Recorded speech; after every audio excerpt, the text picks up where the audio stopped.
బిడ్లారా, దేవుని సంగమా, ప్రభువైన యేసుక్రీస్తు నామం పేరట మీ అందరికీ నా హృదయపూర్వకమైన వందనాలు తెలియజేస్తున్నాను.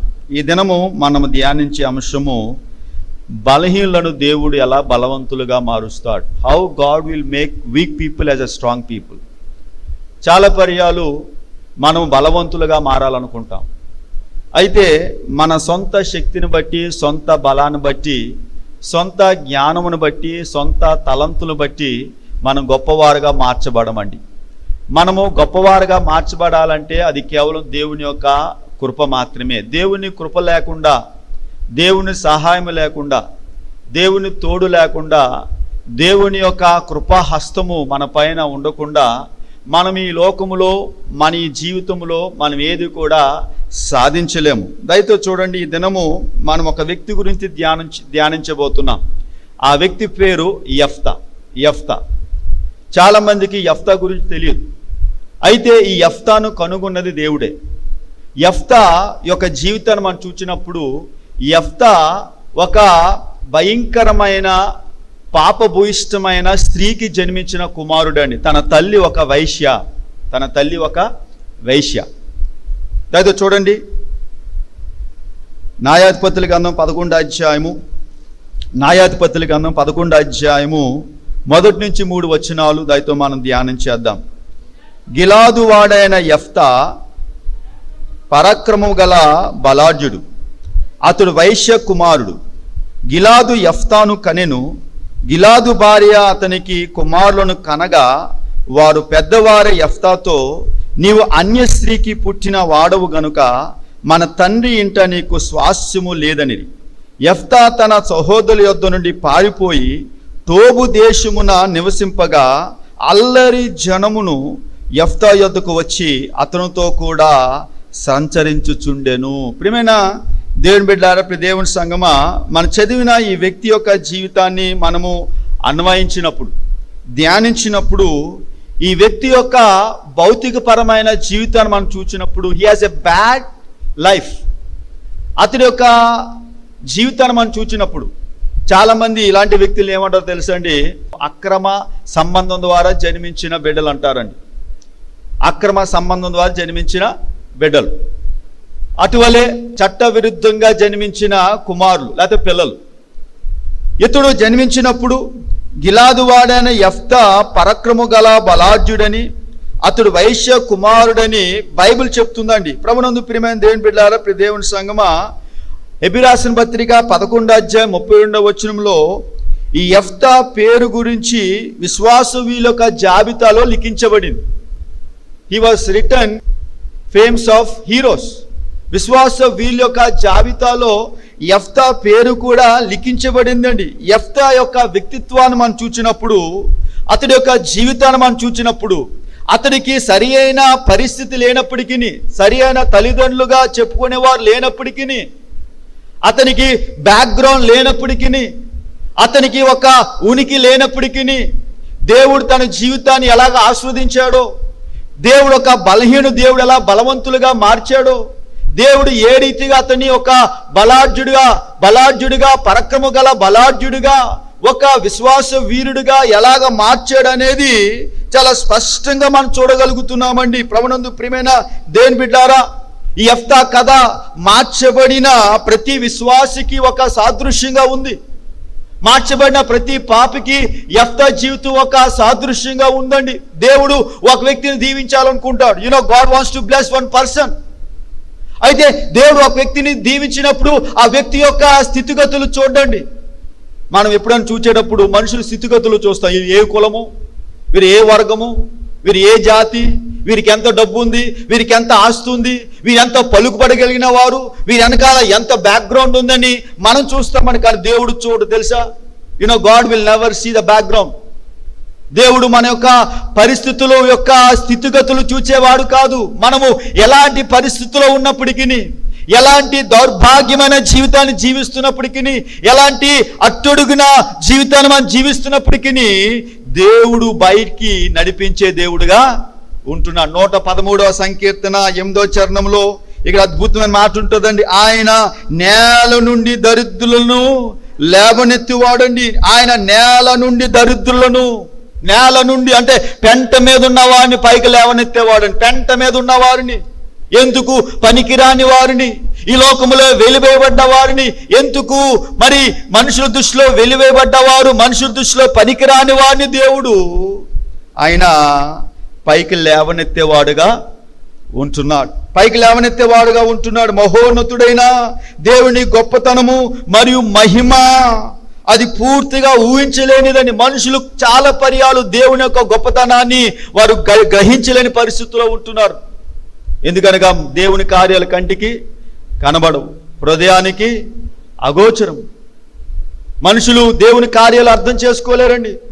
మనుషులు దేవుని యొక్క అద్భుత క్రియలను మనుషులు అర్థం చేసుకోలేరు. ప్రభునందు ప్రియమైన దేవుని బిడ్డ, దేవుని సంగమా, దేవుని జనాంగమా, యెఫ్తా గొప్ప కష్టాన్ని ఎదుర్కొన్నాడండి. యెఫ్తా గొప్ప కష్టాన్ని ఎదుర్కొన్నాడు.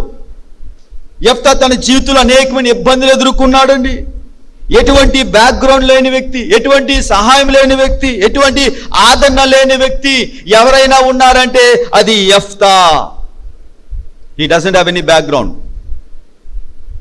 He doesn't have any background అండి. అతడు ఎటువంటి సహాయం లేదు, ఎవరి ద్వారా అతనికి సహాయం లేదు. అందరూ విడిచిపెట్టారు. అతనుకున్న పేరేటు తెలుసండి, నీవు వైశ్యకు పుట్టిన కుమారుడి అని ఒక బ్రాండ్ వేసేశారు అతనికి.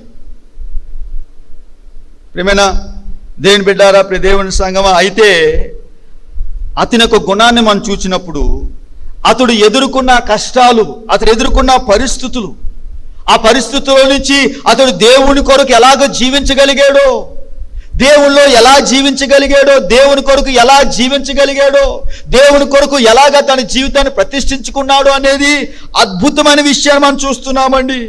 ప్రభునందు ప్రియమైన దేవుని బిడ్డలారా, దేవుని సంగమా, తన గత జీవితం నుంచి విడుదల పొందడం నేర్చుకున్నాడు. he learned to be out from his old background. మనం కూడా మన జీవితాల్లో మన పాత గత జీవితం నుంచి బయటికి రావడం నేర్చుకోవాలి. కొన్ని పర్యాలు ఇంకా చాలా మంది ఇంకా వారు పాత గత జీవితాన్ని పట్టుకొని జీవిస్తూ ఉంటారు. They still wants to live the old fashion life. ప్రభునందు ప్రియమైన దేవుని బిడ్డలారా, ఇలాంటి నైపుణ్యం కలిగి జీవించడం మంచిది కాదు. ఒక్కసారి మన ప్రభులోకి వచ్చిన తర్వాత, ప్రభువుని అంగీకరించిన తర్వాత మనము పాత జీవితాన్ని మనము వెంటాడకూడదు. తన పరిస్థితులు చూచి అతడు దిగులు పడలేదు. తన ముందున్న తన యొక్క అన్నలు చూచి అతడు అధైర్యపడలేదండి. పరిస్థితులు నిందించడము అతడు మానివేశాడు. అతడు పరిస్థితులు చూచి భయపడలేదండి, పరిస్థితులు చూచి నిందించలేదండి. చాలా పర్యాలు మనమేమంటాం తెలుసండి, ఎవరో చేసిన తప్పులకు నేను బలైపోయానండి, ఎవరో చేసిన తప్పులు నేను బలైపోయాను. బహుశా యెఫ్తా కూడా ఇలా అనవచ్చు, ఇగో మా నాన్న చేసిన తప్పు, మా అమ్మ చేసిన తప్పు వల్ల నేను పుట్టాను అనుకోవచ్చు. కానీ he never thought like that. అతడు అనుకోలేదండి. ప్రభునందు ప్రియమైన దేవుని బిడ్డలారా, దేవుని సంగమా, అలాంటి ఆలోచన మనం మర్చిపోవాలి. ఎందుకు నేను ఇలా పుట్టాను? చాలా మంది అనుకుంటాను, ఎందుకు పుట్టాను, నేను ఎందుకు జీవించాలి, ఎందుకు మా తల్లిదండ్రులు నన్ను కన్నారు, నాకెందుకు సరి అయిన పరిస్థితి లేదు, ఎందుకు మా తల్లిదండ్రులు ఇలాంటి వారు. ప్రియమైన దేవుని బిడ్డలారా, మనం అనుకుంటే మనం పుట్టలేదు. We never thought that we will be burn. మనం అనుకుంటే మనం పుట్టలేదండి, దేవుడు అనుకున్నాడు కాబట్టి మనం పుట్టాం. బైబిల్ ఏమంటుందంటే, బైబిల్ ఏం చెప్తుందో తెలుసు అండి, గర్వఫలం యెహోవా ఇచ్చు బహుమానం. ఈ లోకంలో అన్యులు మాట్లాడతారు, నువ్వు పలానా వ్యక్తికి పుట్టావు, పలానా స్త్రీలకు పుట్టావు, పలానా అక్రమంగా పుట్టావు. అటే యెఫ్తా యొక్క అన్నలు కూడా ఏమన్నారంటే, నీవు అన్య స్త్రీకి పుట్టిన వాడవు, నీవు మా సహోదరుడిగా పిలవడానికి నీకు యోగ్యత లేదు, నీకు అర్హత లేదు. ప్రభునందు ప్రియమైన దేవుని బిడ్డలారా, దేవుని సంగమా, దేవుని జనాంగమా, ఇక్కడ యెఫ్తా తన గతాన్ని మర్చిపోయాడండి. He forget what is the background. ఎందుకనగా అతనికి తెలుసు తన బ్యాక్గ్రౌండ్ దేవుడు అని తెలుసు అండి. He knows that is in the Lord. అయితే యేసు ప్రభు మనలను భవిష్యత్తు కొరకు నడిపించేవాడుగా ఉన్నాడండి. సాతాను మనలను గత జీవితంలో బంధిస్తాడండి. సాతాను మనలను గత జీవితంలో బంధిస్తాడు, కానీ యేసు ప్రభు వారు మనలను భవిష్యత్తు కొరకు నడిపిస్తాడు. అపోస్తలుడైన పౌలు గారు ఫిలిప్పీ రాసిన పత్రిక 3:13 వచనంలో ఒక మాట చెప్తున్నాడండి, నేను ఒకటి చేయుచున్నాను, ఐఎమ్ డూయింగ్ వన్ థింగ్, నేను వెనుకున్నవి మరిచి ముందున్న వాటి కొరకు వేగడు పడుచున్నాను. నేను ఒకటి చేస్తున్నాను, నేను వెనుకున్నవి మర్చిపోయి ముందున్న వాటి కొరకు నేను వేగురు పడుతున్నాను. నేను యేసుక్రీస్తు ద్వారా బహుమానం పొందవాలని, ఆయన కొరకు బహుమానం పొందాలని, ఆయనలో బహుమానం పొందాలని నేను వేగురు పడుచున్నాను అని పౌలు చెప్తున్నాడండి. యెఫ్తా తన జీవితాన్ని మనం చదివామండి. అతడు ఒక వైశ్య కుమారుడు, అతడు అక్రమ సంతానము ద్వారా జన్మించిన కుమారుడు అండి. అయితే ఒక విషయం అర్థం చేసుకోవాలండి, అక్రమ సంతానము లేకపోతే ఈ యొక్క అక్రమ సంతానం ద్వారా పుట్టిన పిల్లలు ఎవరు కూడా లేరు. బైబిల్ ప్రకారంగా అక్రమ సంబంధం ద్వారా పుట్టిన పిల్లలు ఎవరు కూడా లేరండి. There is no one.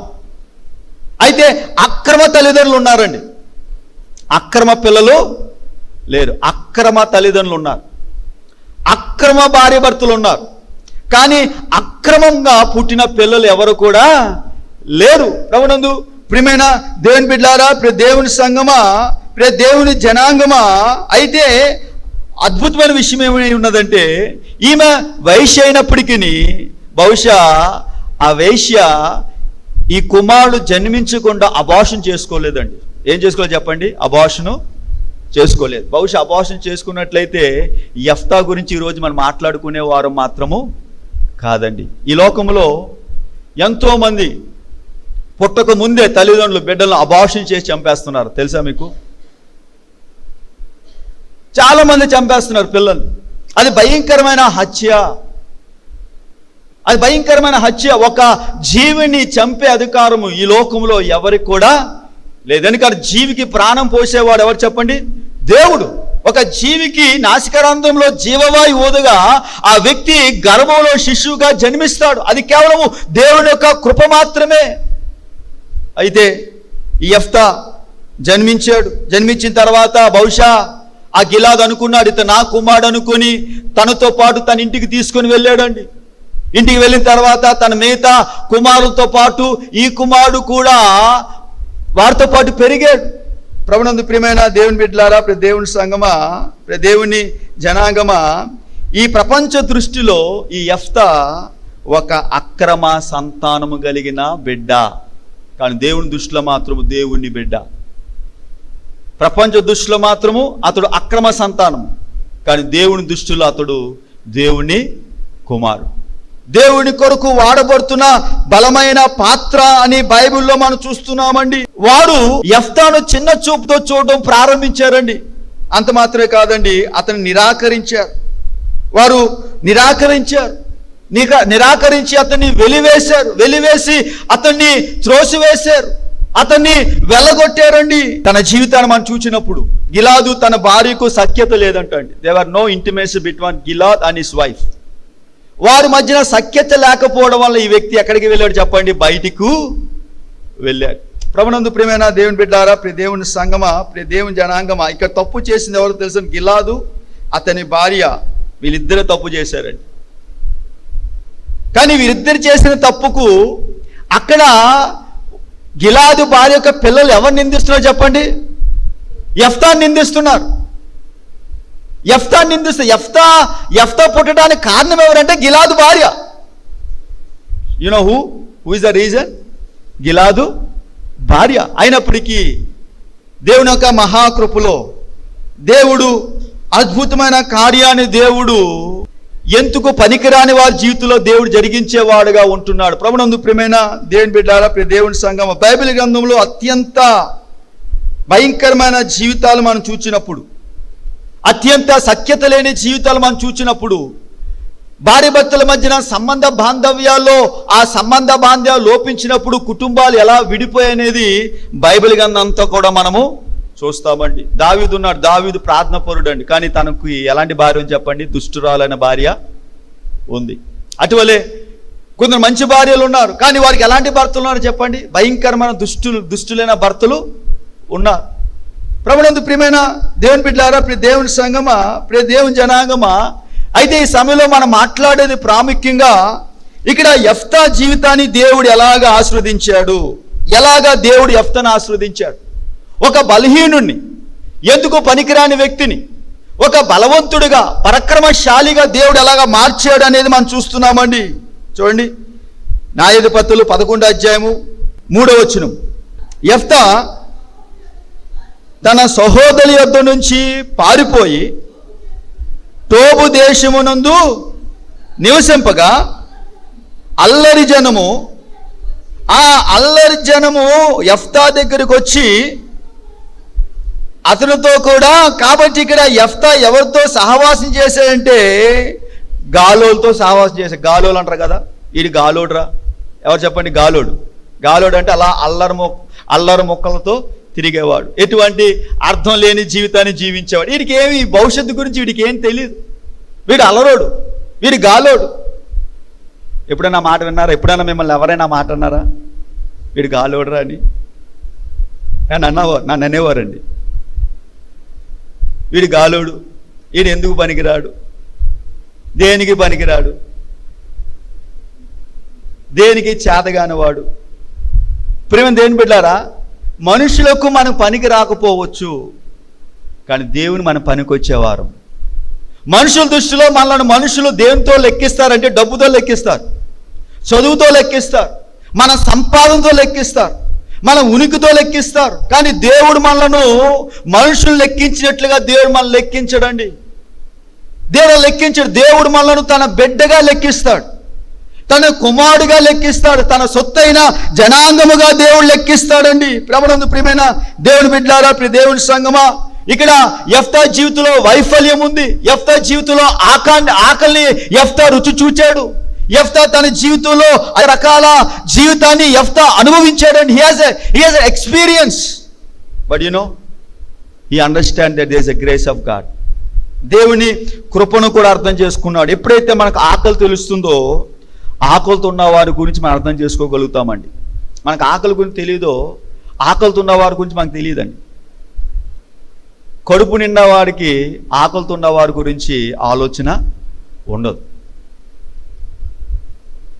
యెఫ్తా జీవితంలో మనం చూసినప్పుడు he was a man with a bad character.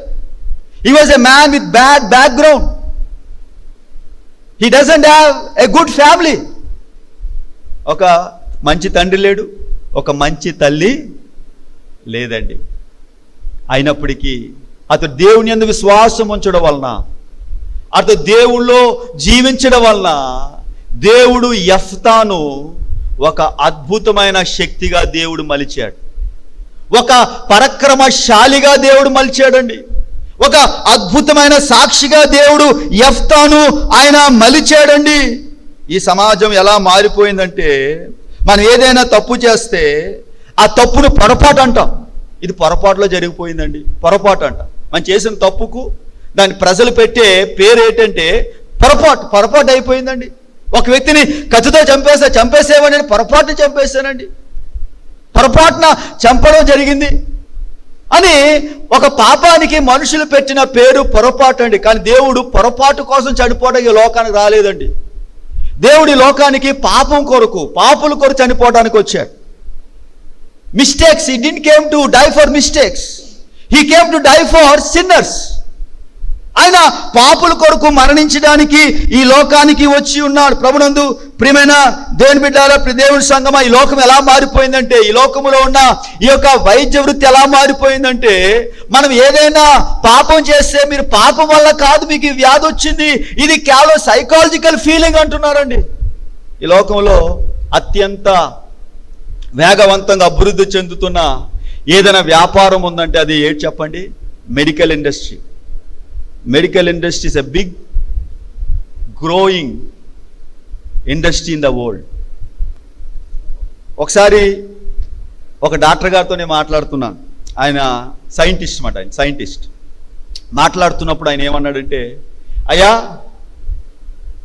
ఈ వ్యాధులు కనుగొంది డాక్టర్లే, ఆ వ్యాధులు నివారించడానికి కావలసిన మందులు కనుగొంది కూడా డాక్టర్లే. కాబట్టి మీకు ఏదైనా వ్యాధి వస్తే ఆ వ్యాధి తగ్గడానికి మందులు ఉన్నాయి, కానీ ఆ తగ్గే మందులు మీకు చెప్పరండి. తగ్గే మందులు చెప్తే మీరెందుకు మందులు కొంటారు? ఇంకా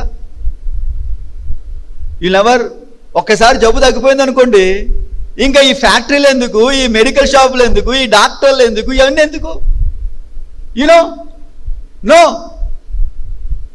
కాబట్టి నిరంతరము ఈ ప్రక్రియ అనేది ఏంటంటే, మానవుడు ప్రతిరోజు ప్రతి దినము కూడా దేని మీద ఆధారపడాలంటే ఈ యొక్క మెడిసిన్స్ మీద ఆధారపడాలి.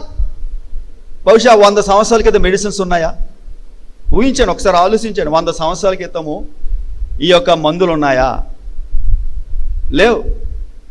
100 సంవత్సరాల క్రితం మందులు లేవండి. వనమూలికలు తినో, లేకపోతే ఆ యొక్క ఆయుర్వేదిక్ మందులు తినో, వారి యొక్క ఆ జీవితంలో వారికి ఎలాంటి జ్వరాలు వచ్చినా ఏమొచ్చినా వారు ఏం తీసుకునేవారంటే ఆ ఆకులు పసలే తాగేసి వారు 100 సంవత్సరాలు పుష్కలంగా జీవించేవారండి.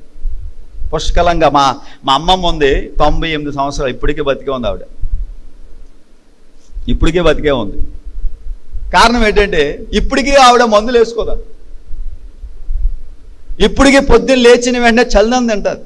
రాత్రి మిగిలిపోయిన అన్నాన్ని పొద్దున్న ఏం చేస్తారంటే దాన్ని చల్దనంగా తింటారు. అయితే ప్రభునందు ప్రియమైన దేవుని బిడ్డలారా, ప్రియ దేవుని సంగమా, ప్రజలు పాపాత్ములు కాదని ఈ లోకంలో ఉన్న వైద్య వృత్తి చెప్తుంది. వారు ఏమన్నారంటే, మీ యొక్క జీవితంలో ఈ కెమికల్ రియాక్షన్ వల్ల ఇలాంటి వ్యాధులు వస్తున్నాయి. కానీ బైబిల్ ఏమంటుంది? సమస్త రోగాలకు కారణము పాపము. Bible says that. రోగాలకు కారణం ఏంటి చెప్పండి? పాపము. హిజ్కియాకు మరణకరమైన రోగము కలగగా, మరణకరమైన రోగం వచ్చింది. దేవుడి సేవకుడు చెప్పాడు, ప్రవక్తకు చెప్పాడు, అయ్యా హిజ్కియా, నువ్వు మరణిస్తావు. అయితే నీ పాపం విషయంలో నువ్వు దేవుని దగ్గర పశ్చాత్తాపం చెంది దేవునికి ప్రార్థించినప్పుడు దేవుడు నీకు ఆయుష్నిస్తాడు, కాబట్టి నీళ్లు చక్కపరుచుకో అని చెప్పినప్పుడు హిజ్కియా దేవునికి ప్రార్థన చేయడం మొదలెడతాడు. హిజ్కియా ప్రార్థించినప్పుడు తిరిగి దేవుడు హిజ్కియాకు ఆయుష్ను అనుగ్రహిస్తాడు. ప్రభునందు ప్రియమైన దేవుని బిడ్డలారా, ప్రియ దేవుని సంగమా, కాబట్టి ఈ లోకంలో ఈ మెడిసిన్స్ కావచ్చు, ఈ యొక్క ప్రకృతి సంబంధమైన ప్రతీది కూడా మనల్ని ఎలా మారుస్తుందంటే బానిసలుగా మారుస్తుందండి. We are addicted. కొందరికి మెడిసిన్స్కి అడిక్ట్ అయిపోతారు, కొందరికి త్రాగుడికి అడిక్ట్ అయిపోతారు, కొందరు మనం చూసినప్పుడు రకరకాల చెడ్డ వ్యసనాలకు బానిసలైపోతారు, కొందరు కైనీలకు బానిసలైపోతారండి, కొందరు త్రాగుడికి బానిసలైపోతారు, కొందరు త్రాగుడికి బానిసలైపోతారు, కొందరు టీవీలకు బానిసలైపోతారు, కొందరు సినిమాలకు బానిసలైపోతారు, కొందరు తిండికి బానిసలైపోతారు, కొందరు మాంసానికి బానిసలైపోతారు, కొందరు బంగారానికి బానిసలైపోతారు, కొందరు వస్త్రానికి బానిసలైపోతారు. ఈ రకరకాల బానిసత్వంతో మనుషులందరూ కూడా ఏం చేయబడుతున్నారంటే బందీలుగా చేయబడుతున్నారు. కాబట్టి ప్రభునందు ప్రియమైన దేవుని బిడ్డలారా, దేవుని సంగమా, మన యొక్క సమస్య ఏదైనప్పటికీ, what ever disease we have, first we need to diagnose it. దాన్ని మొదటిగా మనము నిర్ధారణ మనం చేసుకోమో, మన జీవితాల్లో ఏమవుతుందంటే మనకి తెలియని వ్యాధులు, తెలియని సమస్యలు, తెలియలేని పరిస్థితుల్లోని మనం వెళ్ళిపోయే వారంగా ఉంటాం. కాబట్టి మొదటిగా మనము మన యొక్క జీవితంలో మనం ఎదుర్కొంటున్న ప్రతి విధమైన వ్యాధిని గ్రహించే వారంగా మనము ఉండాలి. బైబిల్లో అపరాధము నిజమని బోధిస్తుందండి. Guilt is real. అపరాధము నిజమైనది. అపరాధం వల్ల మనుషులు చనిపోతున్నారని బైబిల్ చెప్తుంది. మీరు మీ అపరాధము చేతను, పాపము చేతను మీరు చనిపోయిన వారుగా ఉన్నారని ఎఫెసీయులకు రాసిన పత్రిక 2:1 చెప్పబడింది. మీ అపరాధముల చేతను పాపముల చేతను మీరు చచ్చిన వారై ఉండగా ఆయన మిమ్మల్ని క్రీస్తుతో కూడా మీ అపరాధముల చేతను పాపముల చేతను మీరు చచ్చిన వారై ఉండగా. ప్రియమైన దేవుని బిడ్డారా, దేవుని సంగమా, అపరాధము నిజమైనది. మనము దానికి బాధ్యత వహించే వారంగా మనం ఉన్నాము. అయితే బైబిలు కృప గురించి కూడా బోధిస్తుందండి. కృప అద్భుతమైనది. అటువలే క్షమాపణ పూర్తిగా ఉచితంగా అది మనకు అనుగ్రహించబడింది. ఇక్కడ దేవుడు క్షమాపణ యెఫ్తా పట్ల, దేవుని అపరిమితమైన కృప యెఫ్తా పట్ల ఆయన ఎలా కుమ్మరించడం మనం చూస్తున్నామండి. ప్రభునందు ప్రియమైన దేవుని బిడ్డలారా, ఇక్కడ ఒక వ్యక్తి ఉన్నాడు, చెడ్డ పుట్టిక, చెడ్డ బ్యాక్గ్రౌండ్. బైబిల్ ఏం చెప్తుందంటే, మనం మొదటిసారి అక్రమముగా జన్మించిన, రెండవసారి దేవుని యొక్క ఆత్మచేత జన్మించబడినప్పుడు మన దేవుని బిడ్డలుగా స్వీకరించబడతాం. ఇక్కడ యెఫ్తా మొదటిసారి చెడ్డ పుట్టుకతో పుట్టాడండి. But the second birth made him righteousness. రెండవ జన్మ. యేసు ప్రభువు చెప్తాడు నికోదేముతో, ఒక నీటి మూలంగాను ఆత్మ మూలంగాను జన్మిస్తేనే కానీ వాడు పరలోక రాజ్యములోనికి వెళ్ళలేడు. పరలోక రాజ్యం వెళ్ళాలంటే నీటి మూలముగా, అనగా ఒక శిశువు తల్లి గర్భంలో 9 మాసాలు పుట్టాలి. 9 months the baby is in the mother's home. నీటిలో ఉంటాడండి. నీటిలో అంటే ఒక వ్యక్తి భౌతికంగా జన్మించాలి. నీరంటే బాప్తిజం కాదండి. చాలా మంది ఏమనుకుంటారంటే ఒక నీటి మూలంగా అంటే బాప్తిజం కాదు. బాప్తిజం అనేది ఒక వ్యక్తిని విశ్వాసం నడిపించిన మొదటి మెట్టు. కానీ ఒక వ్యక్తి భౌతికంగా జన్మించాలి. రెండోది ఆ వ్యక్తి ఆత్మ మూలంగా జన్మించాలి.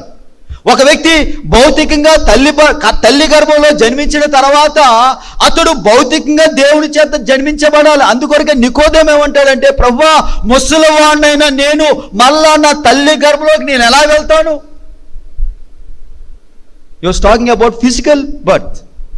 భౌతిక జన్మం గురించి మాట్లాడుతున్నాడు. ఒక వ్యక్తి భౌతికంగా జన్మించాలి. అయితే భౌతికంగా ఒక వ్యక్తి ఎలాంటి పుట్టుకతో జన్మించినా బైబిల్ ఏమంటుందో తెలుసండి, రెండోసారి జన్మించినప్పుడు అతడు పూర్తిగా దేవుని యొక్క వారసుడిగా చేయబడతాడు. ఇది ఎంత అద్భుతమైన కృప, ఎంత అద్భుతమైన కృప. మనం ఒకవేళ మన భవిష్యత్తు, ఒకవేళ మన యొక్క తల్లిదండ్రుల పరిస్థితి మనం చూసినప్పుడు, ఒకవేళ వారు త్రాగుబోతులు అవ్వచ్చు, తిరుగుబోతులు కావచ్చు, దొంగలు కావచ్చు, వ్యభిచారులు కావచ్చు, అలాంటి కుటుంబంలో జీవించిన వాడిని దేవుడు అనేక మందిని అద్భుతమైన సేవకులుగా దేవుడు దీవించాడు. తెలుసా మీకు? There are many people like that. చాలా మంది ఉన్నారండి, చాలా మంది ఉన్నారు. ప్రభునందు ప్రియమైన దేవుని బిడ్డలారా, దేవుడు మనలను తన యొక్క నేత్రాలతో మనలను చూస్తున్నాడు. God is watching us with his eyes. తన బిడ్డలుగా ఆయన మనం స్వీకరించాడండి. మనము రాజు బిడ్డలమండి. we are children of king. రాజులైన యాజక సమూహం. we are children of king. ఒక్కసారి యేసును అంగీకరించిన తర్వాత, ఒక్కసారి యేసుక్రీస్తు రక్తము చేత కడగబడిన తర్వాత మనము దేవుని యొక్క బిడ్డలుగా మనం మార్చబడ్డాము. కాబట్టి ప్రభునందు ప్రియమైన దేవుని బిడ్డలారా, దేవుని సంగమా, మనం దేవుని బిడ్డలమండి. మన దేవుని బిడ్డలము. మనము మన జీవితాలు ఎలా మార్చబడ్డాయో తెలుసండి. యేసుక్రీస్తు రక్తము ద్వారా మనం వజ్రంగా మారిపోయాం. యేసుక్రీస్తు రక్తము చేత మనం కడగబడకపోయి ఉన్నట్లయితే మనం ఇంకా బొగ్గులా ఉండేవాళ్ళమండి. కానీ యేసుక్రీస్తు రక్తమునందలి విశ్వాసం ఉంచడం ద్వారా దేవుడు మనల్ని వజ్రంగా మార్చేశాడండి. God has turned us like a diamond. ఇక్కడ యెఫ్తాను దేవుడు ఒక వజ్రంగా మార్చాడండి. కాబట్టి ప్రభునందు ప్రియమైన దేవుని బిడ్డలారా, దేవుని సంగమా, దేవుని జనాంగమా, గొప్ప శ్రమలో నుండి గొప్పగా దీవించబడిన వ్యక్తుల్ని బైబిల్ గ్రంథం అనేక మందిని మనం చూస్తున్నామండి. శ్రమ లేకుండా అభివృద్ధి లేదు. Try to understand, without suffering, without working hard you cannot receive blessings. కానీ మనుషుడు ఆలోచన ఎలాగుంటుందంటే, నేను కష్టపడకూడదు, నేను సుఖపడాలి, నాకు ఆశీర్వాదం రావాలి, నాకు మేలులు రావాలి అనుకోవడం అనేది అది ఎంతో చెడ్డ విషయం అండి. యోసేపును దేవుడు దీవించడానికి పట్టిన కాలం ఎంతో తెలుసండి, 14 సంవత్సరాలండి. యోసేపు ఏ తప్పు చేయలేదు, అతడు ఎలాంటి అన్యాయం పనులు చేయలేదు. అయినప్పటికీ అతడు అన్నల చేత ధృవీకరించబడ్డాడు, అన్నల చేత కొట్టబడ్డాడు, గోతిలో వేయబడ్డబడ్డాడు, మనుషుల చేత కొనబడ్డాడు, తిరిగి పోతిఫర్ ఇంటిలో బానిసగా అతడు చేర్చబడ్డాడు. చేర్చబడిన తర్వాత అతని మీద నిందలు వేశారు. చేయని పాపమునకు, చేయని అపరాధమునకు అతడు చెరసాలలో 14 సంవత్సరాలు ఖైదీగా జీవితాన్ని అనుభవించాడండి. వై? దేవుడు యోసేపును దీవించే ముందు యోసేపును దేవుడు ఏం చేశాడంటే పూర్తిగా నల్లగొట్టాడంట. The philosophy of God. దేవుని సూత్రం ఏడు తెలుసండి. దేవుడు మనం వాడుకోవాలనుకున్నప్పుడు దేవుడు మనం నల్లగొడతాడు. ఆయన నల్లగొట్టినప్పుడు మనం సిద్ధపడాలి. ఆయన మనను గద్దించినప్పుడు దానికి లోబడాలి. ఆయన చెప్పిన మాటకు ఎప్పుడైతే మనం లోబడతామో, ఎప్పుడైతే ఆయన చెప్పిన మాటకు మనం విధేయత చూపిస్తామో, దేవుడు బైబిల్ ఏమంటుంది, ఆయన గర్విష్ఠులను అణిచి దీనులకు తన కృప అనుగ్రహించును. ఎప్పుడైతే మనము దీనులుగా మనం మార్చబడతామో, ఎప్పుడైతే మనం దీన మనసు కలిగి దీన వస్త్రము ధరించి మనం జీవిస్తామో, దేవుడు మనలను ఎక్కలేనంత ఎత్తైన కొండపైకి దేవుడు మనలను నడిపిస్తాడు. నేను ఒక సంస్థలో పనిచేసేవాడిని. ఏదైనా పని నిమిత్తము ఎక్కడికైనా వెళ్ళమన్నప్పుడు మా పాస్టమ్ గారు అడిగారు ఎప్పుడు వస్తారంటే నేను అనేవాడిని, నాకు ఎప్పుడు వస్తారో నాకు తెలియదు. I don't know when I'll come. కానీ వెళ్తున్నాను, ఎప్పుడు వస్తారో నాకు తెలియదు. అలాగా 15 రోజులు 10 రోజులు ఎన్ని రోజులో తెలియదు. ఎన్ని రోజులైనా సరే నేను పని నిమిత్తం వెళ్ళినప్పుడు అక్కడున్న మా కోఆర్డినేటర్ గారు ఫోన్ చేసి అడిగేవారు, తమ్ముడు ఇంటికి వెళ్ళవా అంటే నేను అన్నవాడిని, నన్ను మీరు ఎప్పుడు వెళ్ళమంటే అప్పుడు వెళ్తాను, నేను మాత్రం వెళ్తాను మాట నా నోటంట రాదు. ప్రియమైన దేవుని బిడ్డలారా, దేవుని సంగమా, దేవుని జనాంగమా, అలాగ ప్రవర్తించడం వలన, అలాగ జీవించడం వలన ఆ సంస్థ యొక్క ఫౌండర్ గారు ఒక విశిష్టమైన బాధ్యత నాకు అప్పగించారండి. ఎందుకు చెప్తున్నా అంటే బైబిల్ ఏమంటుందంటే, మిక్కిలి కొంచెములో నమ్మకమైన వాడు. దేవుడు మనకు ₹1 కోటి ఇచ్చేసి ₹1 కోటి చూసుకోమని చెప్పడండి. దేవుడు ₹1 కోటి ఇచ్చేమో దేవుడు మనకి ఏమిస్తాడు? రూపాయి ఇస్తాడండి. ₹1 ఇచ్చి ఆ రూపాయిలో మనం ఎంత నమ్మకంగా ఉన్నామో దేవుడు చూస్తాడు. దేవుడు సూత్రము 30 దంతులు 60 దంతులు 100 అంతులు. దేవుడు ఒకేసారి మనకి 100 అంతులు ఇచ్చాడు అనుకోండి, మన గుండె ఆగిపోతుంది. ఒకేసారి దేవుడు మన ఊహ అంతు పట్టని కార్యాలు మన జీవితంలో జరిగించాడు అనుకోండి, దాన్ని మనం ఏం చేస్తాం? ఇది నా శక్తి, ఇది నా గొప్పతనం, ఇది నా తలంతో అనుకుంటామని దేవుడు ఎప్పుడు కూడా మనం అనుకున్న వెంటనే మన జీవితంలో దేవుడు ఏది కూడా జరిగింది. ఈ టేక్స్ టైం.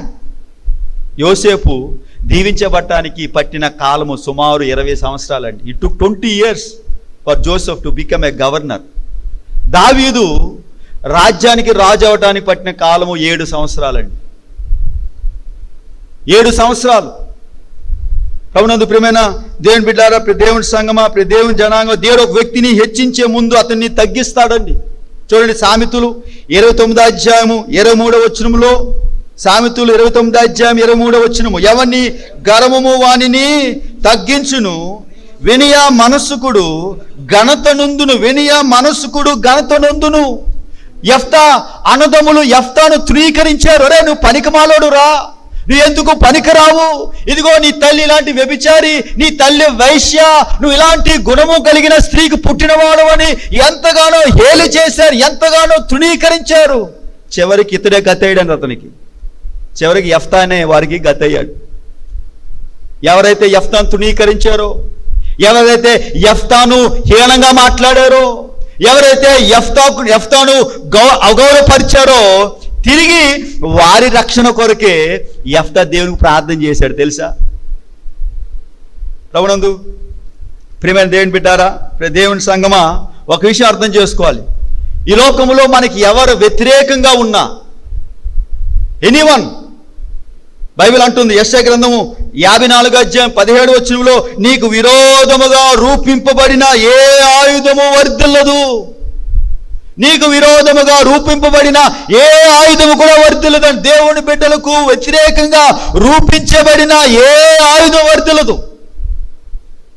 ఎప్పుడైతే మనం దేవుని యొక్క ఆత్మచేత నింపబడి దేవుని యొక్క వాక్యానుసారమైన జీవితాన్ని జీవించి తగ్గింపగలిగి మనం జీవిస్తామో, దేవుడు మన ముందు అసాధ్యమైన కార్యాలు జరిగిస్తాడండి. కాబట్టి దేవుడు మన జీవితాలను ఆస్వాదించే కొలది మనము దీనులుగా మారిపోవాలి.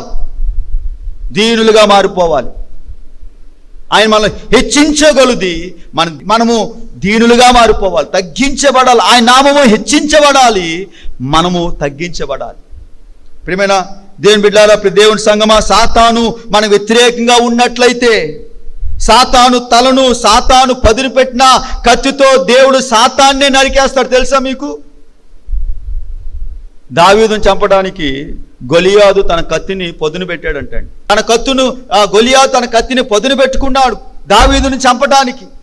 దావీదు గొలియాదు ముందుకు వెళ్తాడు. వెళ్ళినప్పుడు గొలియాదు అంటాడు, నేను నీకు ఎలా కనబడుతున్నాను రా, నా చేతికి దొరుకు, నీ కాళ్ళు చేతులు నీ యొక్క అవయవాలన్నీ కూడా నరికేసి దాన్ని ఆకాశ పక్షులకు ఆహారంగా నేను వేస్తాను. ఏ కత్తితో అయితే విర్రవీగాడో, ఏ కత్తిని చూచైతే గొలియాదు విర్రవీగాడో, అదే కత్తితో దేవుడు గొలియాదును దావీ చేత తలను నరికించేశాడు. మోసపోకుడి, దేవుడు వెక్కిరింపబడ్డు. మనుషుడా, నువ్వేం విత్తుతావో దాన్నే కోస్తావు. ప్రభునందు ప్రియమైన దేవుని బిడ్డలారా, ప్రియ దేవుని సంగమా, ప్రియ దేవుని జనాంగమా, దేవుడు మన పట్ల ఆయన ఉన్నప్పుడు, దేవుడు మన జీవితాల్లో కార్యము జరిగించాలని ఆయన సంకల్పం కలిగి ఉన్నప్పుడు దాన్ని ఎవరు కూడా ఆపలేరు. యెఫ్తా భౌతికంగా యెఫ్తాకు ఎటువంటి బ్యాక్గ్రౌండ్ లేదండి. కానీ యెఫ్తా దేవుని యందు విశ్వాసం ఉంచాడు. యెఫ్తా పరిస్థితి మారిపోయిందండి. యెఫ్తా అల్లరి మూకలతో కలిసి సంచరించాడు, గాలివారితో కలిసి సంచరించాడండి. అయినప్పటికీ దేవుడు యెఫ్తాను ఏం చేశాడు చెప్పండి? ఒక దేశానికి న్యాయాధిపతిగా దేవుడు మార్చాడండి. ప్రమాదంలో యెఫ్తా విశ్వాసం కోల్పోలేదు తెలుసా? ప్రమాదంలో కూడా యెఫ్తా విశ్వాసాన్ని కోల్పోలేదండి. ప్రమాదంలో కూడా యెఫ్తా విశ్వాసాన్ని కోల్పోలేదు. ప్రభునందు ప్రియమైన దేవుని బిడ్డలారా, అతడు తన పాత జీవితాన్ని జ్ఞాపకం చేసుకోలేదు. న్యాయాధిపతుల గ్రంథము 11వ అధ్యాయము 4-5 వచనాల్లో ఈ మాట మనం చూస్తున్నామండి. యెఫ్తా యొక్క గుణాన్ని మనం చూస్తున్నాం. యెఫ్తా కష్ట సమయంలో తన గుణం మారలేదండి. Even in the times of difficulties his character is not changed. అతని క్యారెక్టర్ మారలేదండి. క్యారెక్టర్ కలిగిన వ్యక్తి అండి. క్యారెక్టర్, గుణము చాలా శ్రేష్టమైనది. గుణము చాలా శ్రేష్టమైనది. Character is very important. మనిషి ఎలాంటి వాడైనా గుణం ఎలా ఉండాలి చెప్పండి? గుణం మంచిగా ఉండాలి. బయట చూడటానికి బహుశా ఆ తెల్ల బట్టలు కట్టుకొని ఆ మంచి భక్తిపరులుగా కనబడచ్చు, కానీ గుణం మాత్రం బాగోలేదనుకోండి, అది దేవుని దృష్టిలో అది మంచిది కాదు. చూడండి, న్యాయాధిపతుల గ్రంథము 11వ అధ్యాయం 4వ వచనం. కొంతకాలమైన తర్వాత అమోనీయులు ఇజ్రాయేలుతో యుద్ధము చేయగా, అమోనీయులు ఇజ్రాయేలుతో యుద్ధము చేసినందున గిలాదు పెద్దలు టోబు దేశము నుండి యెఫ్తాను రప్పించుటకు పోయి, నీవు వచ్చి మాకు అధిపతివై ఉండుము, అప్పుడు మనము అమోనీయులతో యుద్ధము చేద్దామని యెఫ్తాతో చెప్పిరి. అందుకు యెఫ్తా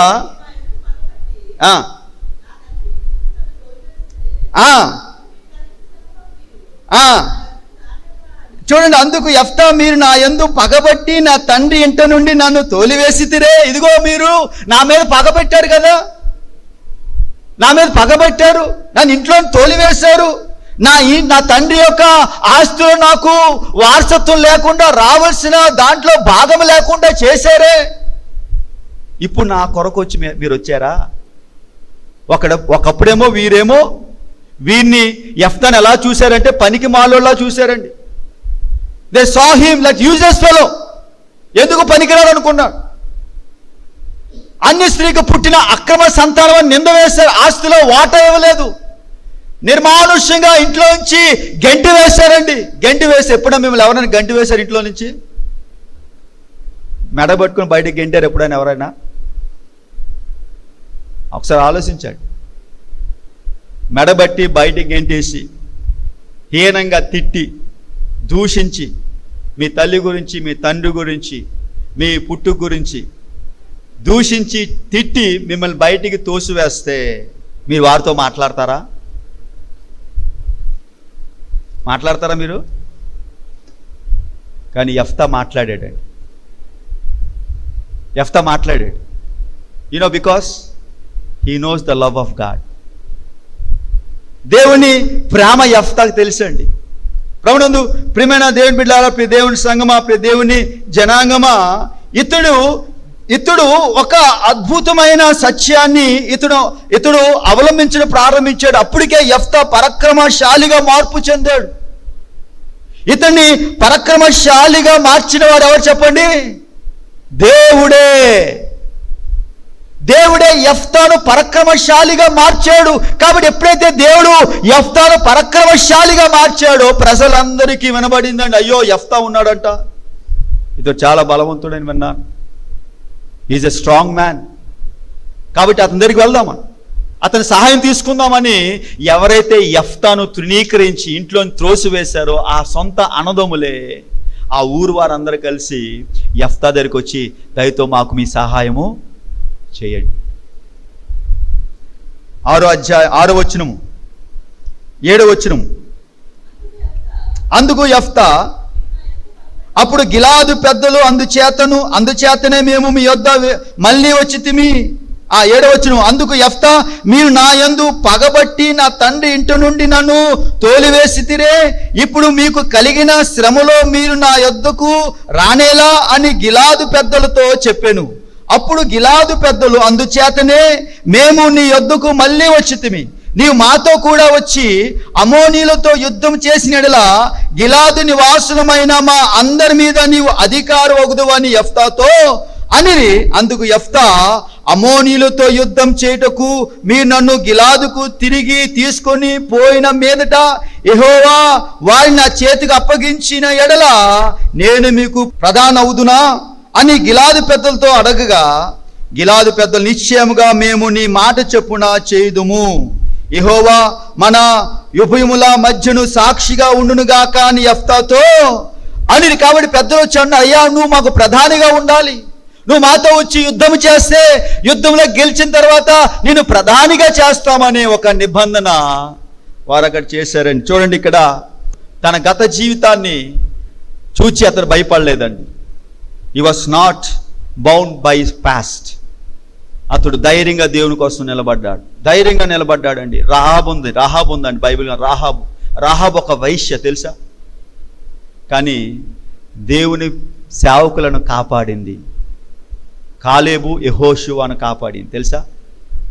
రాహాబు అండి ప్రజల దృష్టిలో ఎందుకు పనికిరాని స్త్రీ. You know what she has done. ఆ రాహాబు వంశంలోంచి యేసుప్రభు వచ్చారు అని బైబిల్ చెప్తుందండి. Right to understand. మనం అర్థం చేసుకోవాలి. యేసుప్రభు వారు చాలామంది ఏమనుకుంటారు, నీతిమంతుల కొరకు యేసుప్రభు రాలేదండి, పాపుల కొరకు యేసుప్రభు వారు వచ్చారు.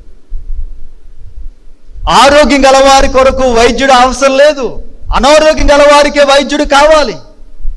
పాపంలో జీవిస్తున్న వారికి యేసుప్రభు కావాలి. ప్రభునందు ప్రియమైన దేవుని బిడ్డలారా, దేవుని సంగమా, దేవుని జనాంగమా, యెఫ్తా శత్రువులు చూచి భయపడలేదండి. He was not afraid. అతడు భయపడలేదు. అతడు దేవుని యందు విశ్వాసం ఉంచాడు, దేవుని యందు విశ్వాసం ఉంచి జీవించాడండి. దేవుని కోసము విజయశీలుడిగా జీవించగలిగాడండి. చాలా పర్యాలు మనం ఏమంటామంటే, ప్రభువా నా జీవితంలో ఈ కార్యం జరిగించు, దేవ నా జీవితంలో జరిగించు, ఇది చేయనైనా, మాకు ఉద్యోగం లేదు, ఉద్యోగం ఇవ్వండి ప్రభువా, మా జీవితాల్లో ఇది జరగట్లేదు నాయనా, మాకు బిడ్డలు ఇవ్వండి ప్రభువా, లేకపోతే మా జీవితంలో ఈ కార్యం చేయండి ప్రభువా దేవుని అడుగుతాం. కానీ తర్వాత దేవుని మర్చిపోతాం. దేవుణ్ణి అడుగుతాం, తర్వాత దేవుని మర్చిపోతాం. ప్రభునందు ప్రియమైన దేవుని బిడ్డలారా, దేవుని సంగమా, దేవుని జనాంగమా, ప్రభువైన యేసుక్రీస్తు వారిని మన సొంత రక్షకుడిగా అంగీకరించడం మాత్రమే కాదండి, యేసు ప్రభువాని మన జీవితానికి శిరస్సుగా మనం భావించి ఒప్పుకోవాలి. He needs to be our head. సంఘానికి శిరస్సు ఆయన, సంఘానికి శిరస్సు, మన జీవితానికి శిరస్సు ఎవరు చెప్పండి? ప్రతి క్రైస్తవునికి శిరస్సు యేసుక్రీస్తు ప్రభు. ఆయన అధికారానికి మనం ఒప్పుకోవాలి, ఆయన అధికారంలోనికి మనం రావాలి, ఆయన చెప్పిన మాట ప్రకారంగా మనము జీవించే వారంగా మనం ఉండాలి. యెఫ్తా అదే చేశాడండి. యెఫ్తా తన జీవితాన్ని ప్రభువారికి పూర్తిగా అంకితం చేశాడు. యుద్ధానికి వెళ్ళాలి, యుద్ధానికి వెళ్ళినప్పుడు ప్రార్థన చేశాడండి. యుద్ధానికి వెళ్ళిన తర్వాత ప్రార్థన చేయలేదండి, వెళ్ళకముందు ప్రార్థన చేశాడు. ఏదైనా చేయకముందు ప్రార్థన చేశాడు. మనకున్న విచిత్రమైన పరిస్థితి ఏంటంటే, అయిపోయినాక ప్రార్థన చేయమంటామండి. అన్నీ అయిపోయినాక ఆయన ఇలాగ అయిపోయింది ప్రార్థన చేయండి, కానీ ముందు ప్రార్థన చేయాలి. Unless we pray first and ask God. మనం ముందుగా దేవునికి ప్రార్థన చేసి మన దేవుని అడిగిన పిమ్మట దేవుడు మన ముందు అసాధ్యమైన కార్యాలు జరిగిస్తాడు. చూడండి, న్యాయాధిపతుల గ్రంథం 11:11 నియమించుకొని, అప్పుడు యెఫ్తా మిస్పాలో యెహోవా సన్నిధిని తన సంగతి అంతా తన జీవితం అంతా కూడా దేవుని చెప్పాడంటండి. చూడండి, ప్రార్థన అతని చివరి విన్నపం కాదండి, ప్రార్థన అతని మొదటి విన్నపం. It was his first report to God that what he wants to do. ప్రియమైన దేవుని బిడ్డలారా, మనము విశ్వాసము లేకుండా మనము దేవుని శక్తిని మనం పొందలేము.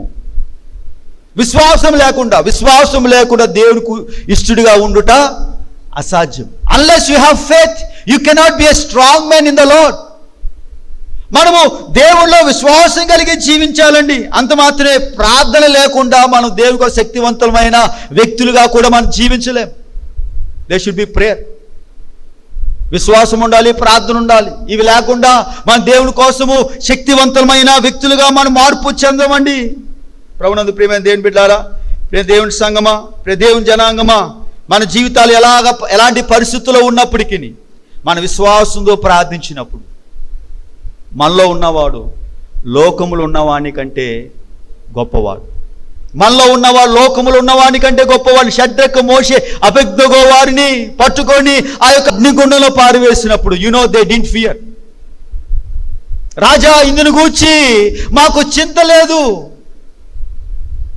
ఈ యొక్క అగ్ని గుండెను బట్టి మాకు చింత లేదు నాయన. ఒకవేళ మేము చనిపోయినా దేవునికి మహిమ కలును గాక, మేము బతికిన దేవుని నామానికి మహిమ కలును గాక. వారు నమ్మారు.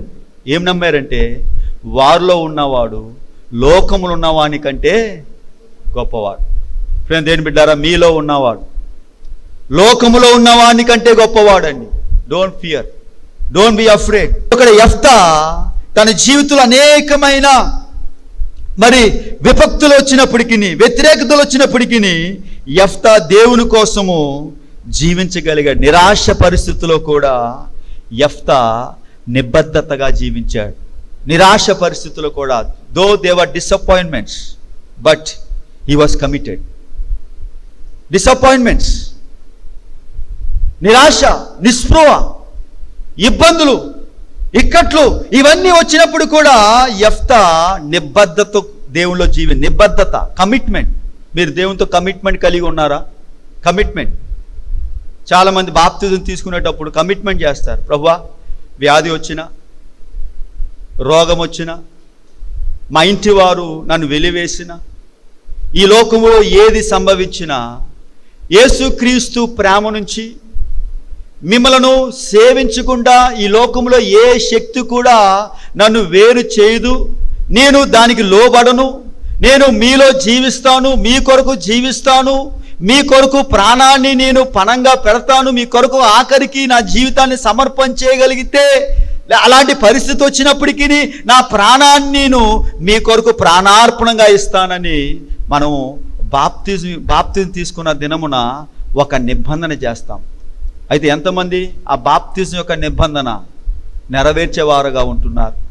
కొందరు పెళ్లి కోసం బాప్తిజం తీసుకుంటారండి.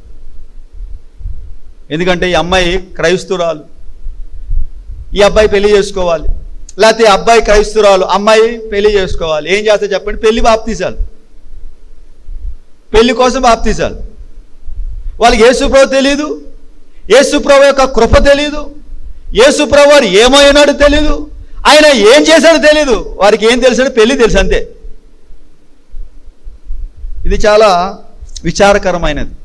చాలామంది నాకు ఫోన్ చేసి, అయ్యా పెళ్లి చేయాలండి, మా అమ్మాయి పెళ్లి చేయాలి అయ్యారంటే నేను అంటాను, నేను అలాంటి పెళ్ళిళ్ళని చేయను. I will not do those marriages. యేసుక్రీస్తునందు విశ్వాసం ఉంచిన వారు, ఎవరైతే యేసుక్రీస్తు సొంత రక్షకుడిగా గ్రహిస్తారో అలాంటి వారు రండి, నాకు చెప్పండి, నేను వారికి వివాహం చేస్తానని చాలా పర్యాలు చాలా మందితో నేను చెప్పాను. వారు ఏమంటే, అయ్యా మీరు రండి పెళ్లి చేయండి, 10,000 ఇస్తాం, 20,000 ఇస్తాం అన్నాను. అయ్యా మీ 10,000 20,000 నాకు అవసరం లేదు, డబ్బుల కోసం సేవ చేయట్లేదు.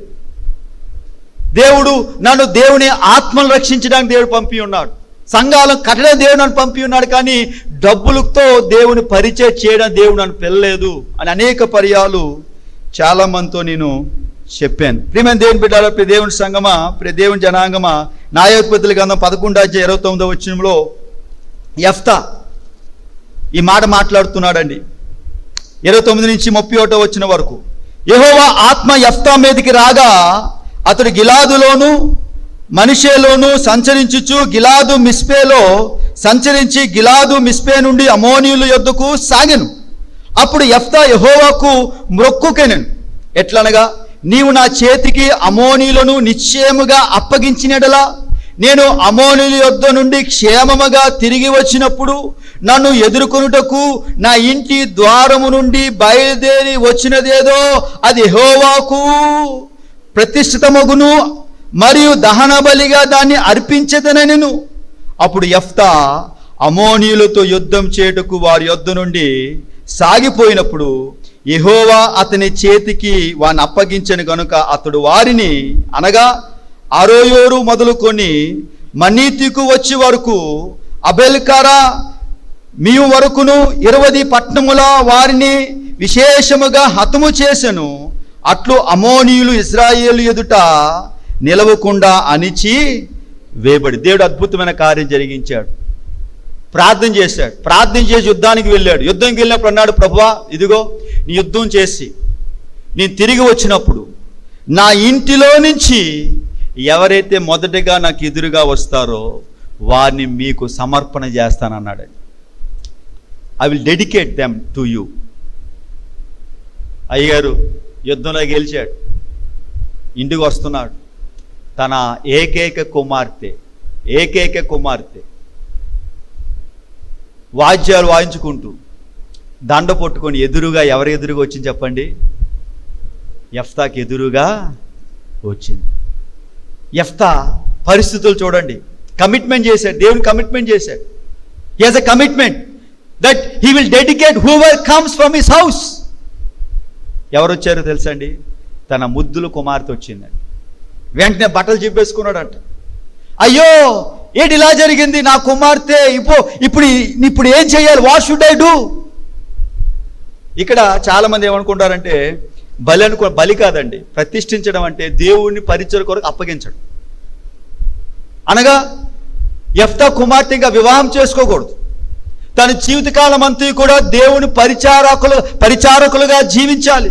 దేవుని పరిచయం చేయాలి. దేవుని సేవలో తన జీవితం అంతా కూడా గడపాలి. అది అక్కడ యెఫ్తా సమర్పణ చేశాడు. యెఫ్తా 40 వచనం చూడండి. 40 వచనము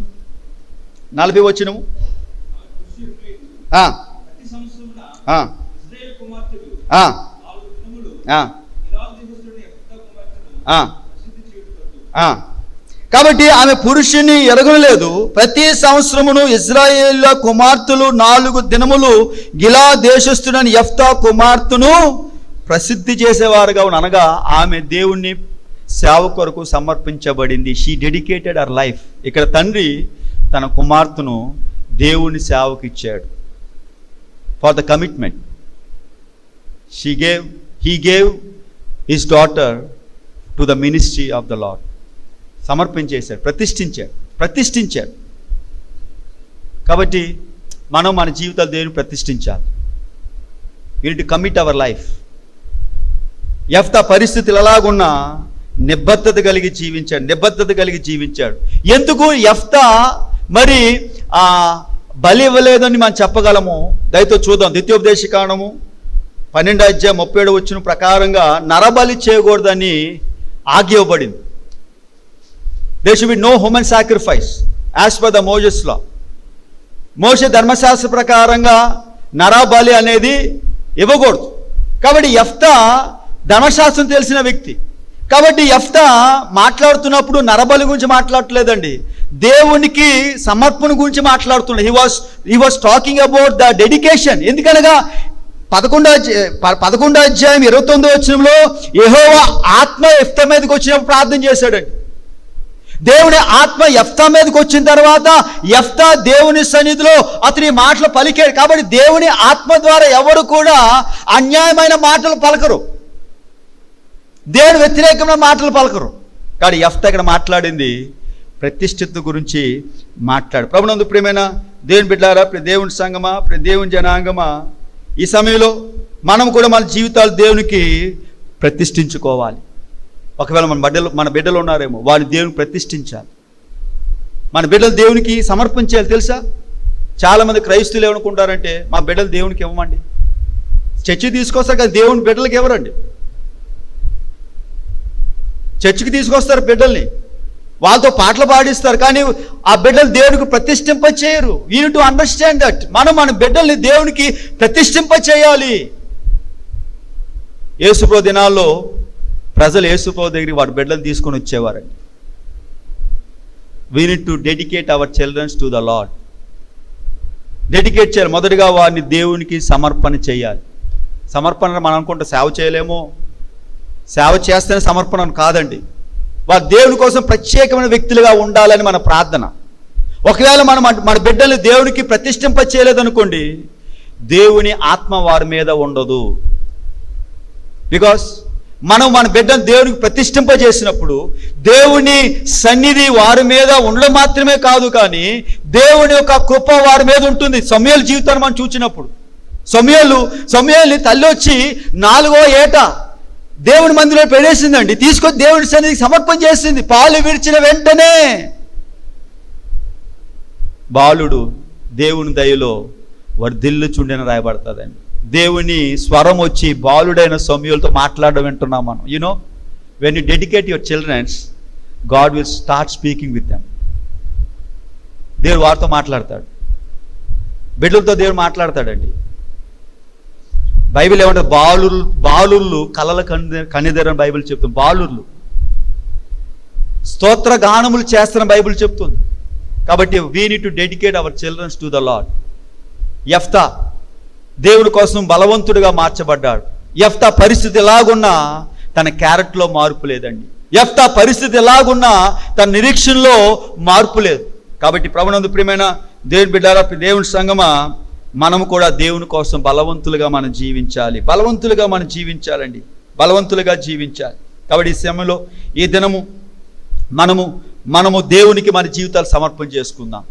యెఫ్తా దేవుని కోసము పరాక్రమశాలిగా మార్పు చెందాడు.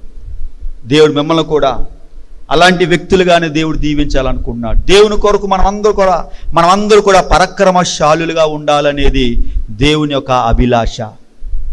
ఈ సమయంలో మన పరిస్థితి ఎలాగున్నా మన దేవునికి మన జీవితాలు పరిపూర్ణంగా సమర్పణ చేద్దాం. రోమపత్రిక 12వ అధ్యాయంలో పౌలు గారు అంటున్నారు, సహోదరులారా,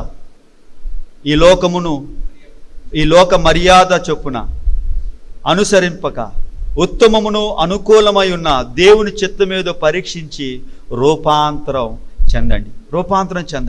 ఈ లోక మర్యాద అనుసరించదు. ఈ లోకము మనలను హేళన చేస్తుంది. ఈ లోకం మనలను తక్కువగా చూస్తుంది. ఈ లోకం మనలను తృణీకరిస్తుంది. ఈ లోకాన్ని మనం అనుసరించదు. మన క్రీస్తును చూడాలి. మనం క్రీస్తును చూస్తే క్రీస్తు మనం విడిచిపెట్టేవాడు మాత్రము కాదు. దేవుని ఆరాధించటానికి, దేవుని ప్రార్థించటానికి, దేవుని వాక్యాన్ని విధేయత చూపించటానికి, ఒక నిబద్ధత కలిగిన జీవితాన్ని జీవించటానికి, అటువలే దేవుని యొక్క వాగ్దాన ప్రకారం మన జీవితాలు కట్టుకోవడానికి మనము ఎల్లప్పుడూ మనం సిద్ధపడి ఉందాం. దేవుని యొక్క ఆశీర్వాదాలు మనం పొందుదామండి. దేవుని ఆశీర్వాదాలు పొందుదాం.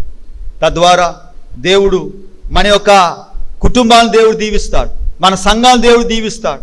మన ఆధ్యాత్మికమైన అభివృద్ధిలో దేవుడు తన కృపను వెల్లడిపరిచి అద్భుతమైన కార్యాలు మన జీవితాల్లో జరిగించేవాడుగా ఉన్నాడు. కాబట్టి దేవునికి ఎవరు కావాలో తెలుసండి. యెఫ్తా లాంటి పురుషులు కావాలి, ఎస్తేర్ లాంటి స్త్రీలు కావాలి, గిద్యోను లాంటి వ్యక్తులు కావాలి. మరి ఈ సమయంలో మనం అలాంటి వ్యక్తులుగా ఉన్నామా? Are we like those people? ఈ సమయంలో దయతో ప్రభువా, నన్ను యెఫ్తాలా మార్చండి, నన్ను దావీదులా మార్చండి అని దేవుని ప్రార్థించేయండి. నన్ను ఎస్తేర్లా మార్చండి, రూతులా మార్చండి, శారాలా మార్చండి అని స్త్రీలు ప్రార్థించేయండి. God wants the people who will be like that. పరాక్రమశాలులుగా దేవుడు మిమ్మల్ని కోరుతున్నాడండి. పరాక్రమశాలులుగా. God want you to be a strong man, strong woman for the Lord. దేవుని కొరకు దేవుడు మిమ్మల్ని వాడుకోవాలనుకుంటున్నాడు. కాబట్టి మనం ఏదైతే కమిట్మెంట్ తీసుకున్నామో దేవుని దగ్గర, ఆ కమిట్మెంట్కు మనము లోబడి ఉందాము. ఒకవేళ మనం సమర్పణ చేసుకున్నాం ఏదైనా సరే, దయతో అర్థం చేసుకోండి, మనం సమర్పణ చేసుకుంటే ఆ సమర్పణకు మనం కట్టుబడి ఉండాలి. ఆ సమర్పణకు మనం కట్టుబడి లేకపోతే మన జీవితాల్లో శాంతి సమాధానం అనేది కరువవుతుంది. ఇక్కడ యెఫ్తా తన సమర్పణకు కట్టుబడి ఉన్నాడు, మాట మీద నిలబడి ఉన్నాడు. గనుకనే విశ్వాస వీరుల జాబితాలో యెఫ్తా పేరు కూడా మనము చదవగలుగుతున్నాము. ప్రియమైన దేవుని బిడ్డ, ఈ సమయంలో దేవునికి ప్రార్థించండి.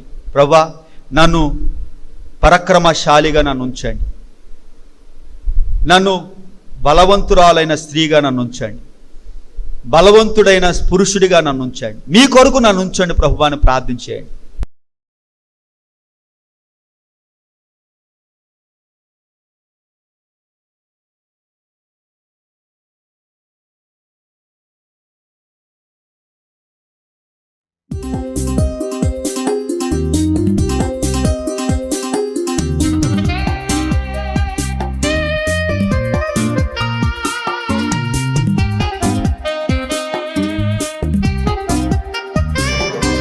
The voice of the gospel, voice of the gospel.